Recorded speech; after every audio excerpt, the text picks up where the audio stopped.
Hey, what's up, everybody? Just wanted to touch base real quick on something. I had a really good friend of mine tell me that I should probably write these things down, maybe rehearse them, make them a little more formal. And as smart as of a guy as he is, probably one of the smartest people I know, I can't do that. I refuse to do that because it's just not who I am. So with that said, I apologize if I repeat myself. I tend to do that when I ramble. So anyway, I wanted to touch base more on the pedestal discussion that I started in the last video.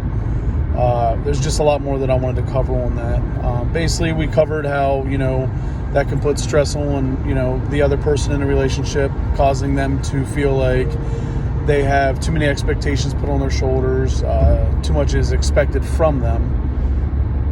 And it can cause them to be stressed out in a relationship, which obviously, as I think we all understand, adding stress to a relationship can definitely, make that relationship non-existent.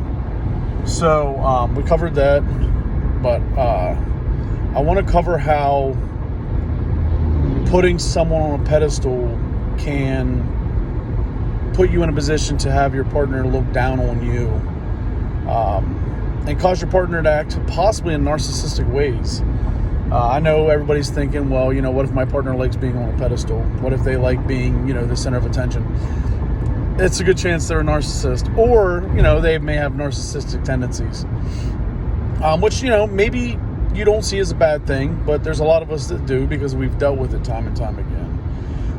But it can cause your partner to feel like they're superior to you. And, where that can come in hand is that can come into play basically, making them feel like nothing you do is good enough. While, meanwhile, you're looking at them like everything they do is right and that they can never be wrong. That can cause a lot of problems, even if they're not noticed in the beginning, it can cause a lot of problems in the end, which I think is something that I tend to deal with. But I don't know.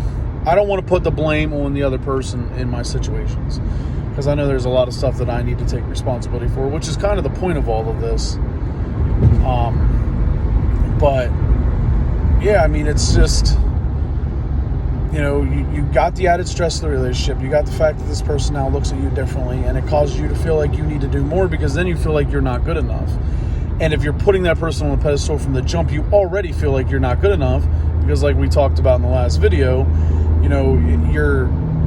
you're seeing the shortcomings that you personally feel like you have, and you're seeing them as being greater than what they are, because you're seeing as everything this person does is perfection, and you feel like you can't compete with that. If you feel like you can't compete with that and you can't compare to this person, that causes you to feel like you don't deserve this person. And then that's what, what comes into play from that is, the lack of trust. Even if you do feel like you trust that person, if you put a person on a pedestal and you're comparing them to yourself, and you're basically telling yourself that you're not good enough and that you don't deserve them, I mean, you're essentially, causing your shortcomings that you feel are there to matter more, and you're making this person honestly feel like they're better than you because of the way that you treat them. I think that we all know, we obviously all learn from a young age, even though we don't tend to follow it very often, that, relationships should be like a partnership. It should be 50-50 equal. Obviously there's times where, your partner may be having, dealing with some things or having a tough day where they feel like they can only put about 20% and you have to pick up that other 80. And that's understandable, but when it's running on the fact that you're providing 80 or 90 and they're providing 10 or 20 because they don't feel like they need to do anything more, because everything they do is good enough, they may be a good person. And this isn't to say that, these people that, we have feelings for are shitty people, because they're not. I mean, I've done this to people that still to this day are just really fucking good people. And I don't think that they ever had, the touch of narcissism, or, ever felt like they were better than me in that way, because I don't think the relationships or, possible relationships lasted long enough for it to come to that, because I think that they felt that initial stress from the door. I'm infamous for doing this. And it's like I said in that video, and it's something that I've had to come to terms with, accepting and putting out there, because I don't think that, I think the hardest thing we can do is see our own problems and see through our own bullshit and realize that, all these years that we spend blaming everybody else for our issues and our unhappiness, we only have to blame ourselves. I tell people all the time that, if you're not happy in life, then you need to change what it is that's not making you happy.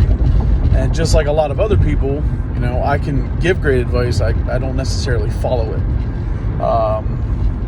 And I can admit that because I think a lot of us need to admit that. I'm like, what's that old saying? If you can do it, do it. If you can't do it, teach it. I think that goes the same with giving advice. It seems like the people who tend to give the best advice are the people who can't seem to follow the advice. And then I'm one of them. So, there's no doubt about that. I have no problem admitting that. So, but yeah, I think that's about it. I mean, I know I went a little off topic there, but like I said, I do tend to rant. I apologize for that. I just try, I just basically say what's on my mind. And, if something leads me to something else, I make sure to mention that. I don't want to be anything less than honest and real with any of this. I don't want this to be something that, comes off as an act or comes off as rehearsed, because I refuse to do that. I just want to be real with it and, help myself deal with these things and work through things, experience some more growth. And I'm just, I'm hoping that works for you guys too. So, I'll let you get going. I'm on my way to Tattoo Day, so I'm pretty fucking stoked about that. It's been a little bit. So, yeah, I hope you guys have a great rest of your day. I hope you have a great rest of your week. And I hope this message finds you well and you can take something away from it. All right. I love you guys. Later.